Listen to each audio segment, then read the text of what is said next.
Coming up on News Hour, suspect in Ablekuman Fan Milk Bullion Van robbery arrested.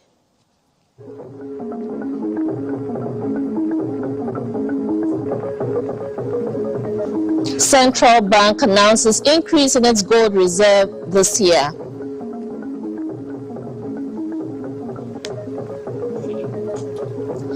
Golden Episcopal Ordination Thanksgiving Mass held in honor of Emeritus Bishop of Ho Diocese of the Catholic Church, Most Reverend Francis Lodonu.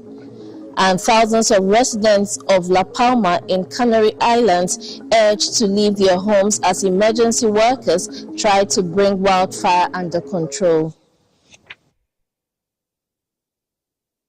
Hello, good evening. It's a pleasure to have you on News Hour. My name is Sarah Furi. We are also live on GBC News and GTV, as well as Facebook at Ghana Broadcasting Corporation. The Aflao District Police Command has arrested one more suspect in the Ablekuman Fan Milk Bullion Van robbery, which led to the death of a police escort. With the assistance of their counterparts in Lome, Togo, the Aflao police arrested Blessing Njoma, a Nigerian, on Saturday, July 15th. Aflao District Police Command gathered intelligence that one of the suspects in the Ablekuman Bullion Van robbery case has been spotted at Asigame Market in Lome, Togo. The news brief said, based on the information, the district crime officer, Deputy Superintendent of Police Eric Von D, in charge, Detective Inspectors Gabriel Damaji and Martin Afari Kranting and Corporal Lisa Ayamba proceeded to Asigame Market, Lome, Togo, and with the assistance of Togo Interpol, arrested Njoma. The statement said the suspect was searched at the spot, but nothing incriminating was found on him. He said when he was taken to Togo Interpol headquarters and searched again, old bullet scars were found on his right shoulder. When questioned, Njoma said the scars were from gunshot wounds he sustained in Nigeria in 2014 during a fight. The brief said efforts were being made to search his place of abode before bringing him to Ghana. 3 suspects have already been arrested in connection with the robbery. The Bank of Ghana has announced an increase in its gold reserves this year. The increment, it says, was made through the Domestic Gold Purchase Program, which was introduced in 2021 to increase the central bank's gold reserves by purchasing domestically produced gold using the local currency. The governor, Dr. Addison, said before the introduction of the program in June 2021, Ghana's gold holdings had remained at 8.77 tons over the years. Mr. Addison indicated that the key objective of the program was to leverage gold holdings to raise cheaper sources of financing to produce short-term foreign exchange liquidity. It was also meant to increase foreign exchange reserves, diversify the portfolio, and foster confidence in the economy through improved foreign exchange reserves and currency stability to attract more foreign direct investment and increase economic growth.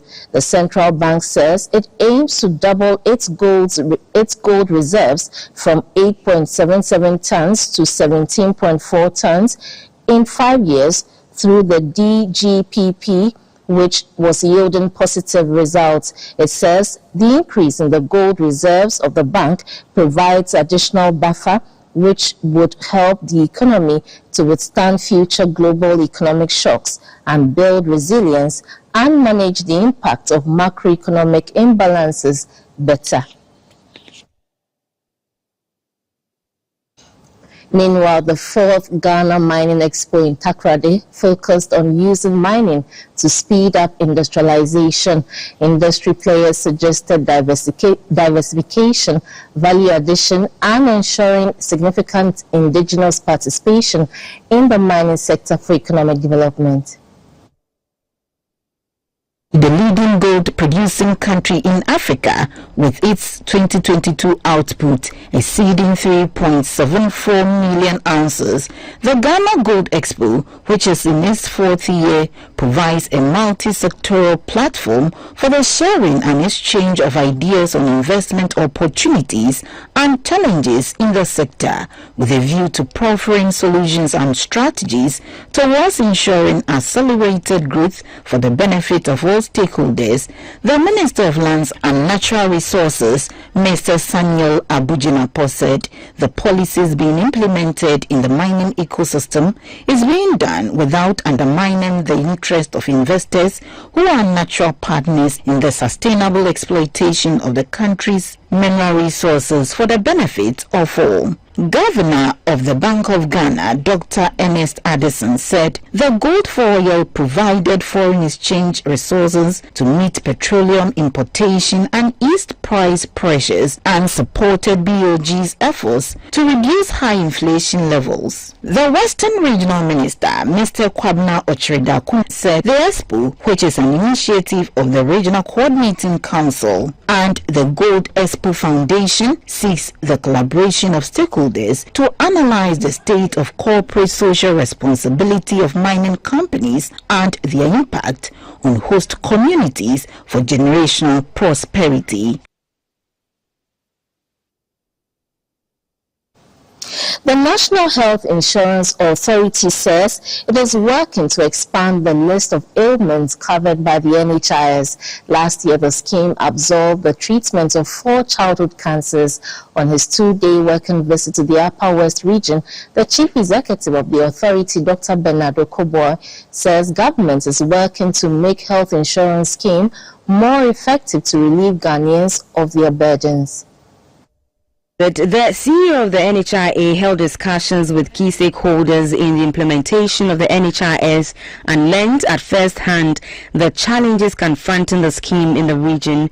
In an engagement with the Upper West Regional Minister, Dr. Hafiz bin Sani Atwa, Dr. Bernard Okoboy said the priority of government now is to ensure prompt payment and expand coverage of diseases under the scheme to promote efficiency of the scheme. 80% of the cases that are seen in children when it comes to cancers have been put on the National Health Insurance Scheme. Hitherto, until that, parents had to look for thousands of Ghana cedis to pay for the treatment for cancers. Beyond that, we've also added hydroxyurea, a very recently developed drug, very effective at reducing crisis occurrence in sickle cell patients and improving the quality of their lives. The Upper West Regional Minister, Dr. Hafiz bin Sali, commended the CEO for injecting dynamism into the operations of the scheme. In the era where all areas are craving for independence, I want you to speed up so that the Fiema Buse Issa will be on its own, as well as Lambisi. Dr. Okoboy also inspected construction works of the NHIS office at Issa in the Dafiama Busie Issa district and assured the completion and handing over of the project before the end of this year. A social dialogue which aimed at designing policies that would address the uniqueness and viability of migrants has been held in Accra. The call is for Ghana as a host nation to migrants to integrate all categories of migrants by identifying their needs to ensure social cohesion. Dialogue on migration centered on mainstreamed integration of migrants within broader policies on social inclusion to break down stereotype encounters. They discussed underlining rights and recognition as well as effects of individual survival in the West African sub-region. Individual contributions highlighted discriminations and lack of harmonized immigration procedures and documents, trade barrier, harassment at the various borders despite ECOWAS free movement protocols implementation. A researcher and fellow with Migrant Advocacy Center, Dr. Frank A.C., urged ECOWAS to lobby member states to implement agreement and protocol mechanisms to avoid violation of rights of citizens and migrants. A sociologist and member Member for Migration Development and Equality Project, Professor Akosua Dakwa, encouraged cooperation regardless of citizen status in ECOWAS member countries. Some migrants encouraged their counterparts to be law-abiding in their host nations and identify partners through networking and affiliating with associations that can properly represent them. West African migrants and leadership of Ghana Union of Traders along the Accra-Tema corridor participated in the discussion. A Golden Episcopal Ordination Thanksgiving Mass has been organized to honor Emeritus Bishop of the whole Diocese of the Catholic Church, Most Reverend Francis Lodunu. The service was to celebrate the bishop for his exemplary leadership, his unwavering dedication to the church, and his tireless efforts in serving the faithful for the past 50 years as a priest.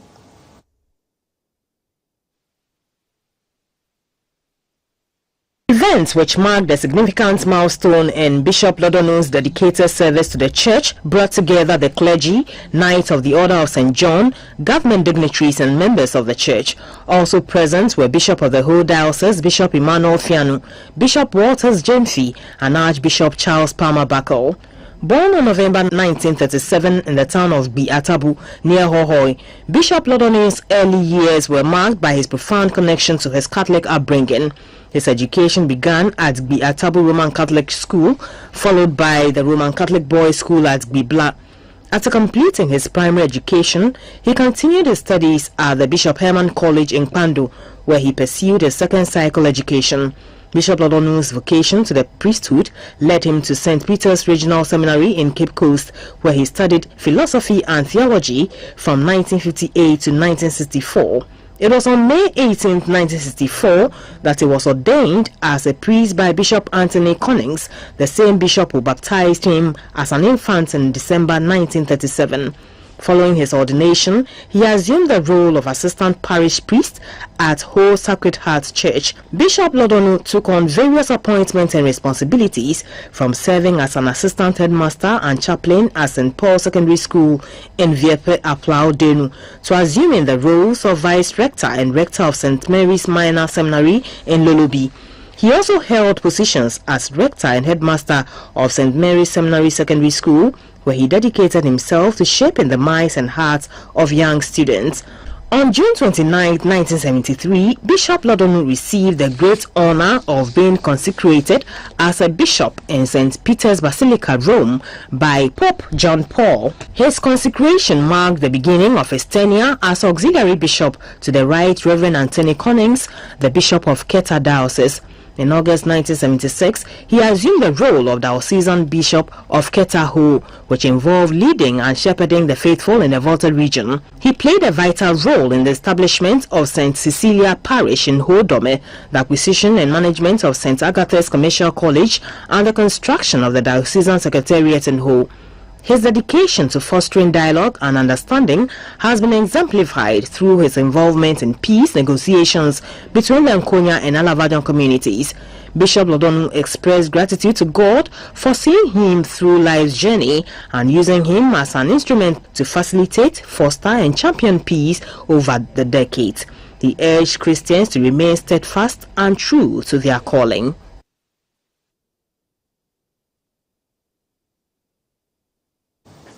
The task ahead, though daunting, is doable with God on your side. These were the assuring words for the 14 newly ordained pastors of the Evangelical Presbyterian Church Ghana. The new pastors have passed a 2-year probation period. They will head district branches of the churches nationwide. The moderator of the church, Right Reverend Dr. Lieutenant Colonel Blaise Agbeko, encourage them to let their deeds reflect on society by living exemplary lives. The 14 ordained pastors were commissioned 2 years ago after their calling and competencies were confirmed as pastoral leaders in churches and church-related ministries. The newly ordained pastors will be in charge of the various district branches of the church across the country. The moderator of the Evangelical Presbyterian Church Ghana, Right Reverend Dr. Lieutenant Colonel Blaise Agbeko, advised the pastors to be diligent in their new roles and to put into good practice their pieces of training. He said there should be a shining light unto others to draw others to the saving knowledge of their calling, adding, pastors must be preachers of righteousness, God-fearing, and shun sin. Right Reverend Dr. Lieutenant Colonel Blaise Agbeko indicated that righteous living attracts favor from God, promotes supernatural preservation and divine blessing while attracting daily provision from God.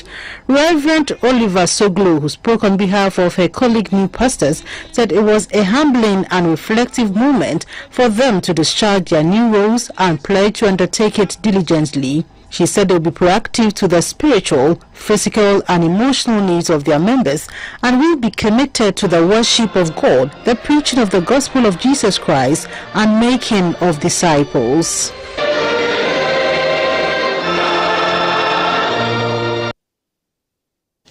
We'll now run you through some of the past week's major stories and pictures.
Let's take a look at some stories from across our borders. In Spain, thousands of residents of La Palma in Canary Islands have been urged to leave their homes as emergency workers try to bring a wildfire under control. The blaze began early on Saturday and has already consumed 4,500 hectares of land and at least a dozen homes. Around 400 troops from various agencies are on the ground tackling the blaze. Officials said some 4,255 people had been evacuated, but others were declining to leave. Less than 2 years after a volcano erupted on the island, destroying thousands of homes, President of the Canary Islands Regional Government, Fernando Clavijo, said there was resistance to abandoning the houses, but that the priority had to be saving lives. The blaze began in the area of El Pina in the northwestern municipality of Puntangoda before spreading south towards the town of Tijarafi. Mr. Clavijo attributed its quick spread to the wind, the climate conditions, as well as the heat wave that they are living through. Late on Saturday, he said its progress had slowed, but that it remained out of control. Reports indicate that a seaplane was used to tackle the fire before nightfall. A second will join the operation on Sunday. The Spanish army has deployed 150 of its firefighters, and a further unit is expected to follow. The Red Cross has also set up a facility to assist evacuees. You're still watching News Hour live on GBC News and GTV. We're also streaming live on Facebook at Ghana Broadcasting Corporation. We take a breather. We'll be right back.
Peace Cup is underway at the Shaributu Sports Complex at Fadama AstroTurf in Accra. 32 teams are participating in this year's tournament with a focus on promoting peace and eradicating drug abuse within some communities in the Greater Accra region.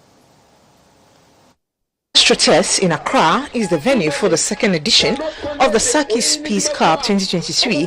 The second match on the day was between Ashale-Butwe, who were in harsh jersey, and Kaolin wearing yellow jersey. Ashale-Butwe wasted no time as they got the opener in the second half. Kaolin got the equalizer with 5 minutes to end proceedings to make the encounter 1-1. Kaolin progressed to the next round of the competition from the penalty shootout session.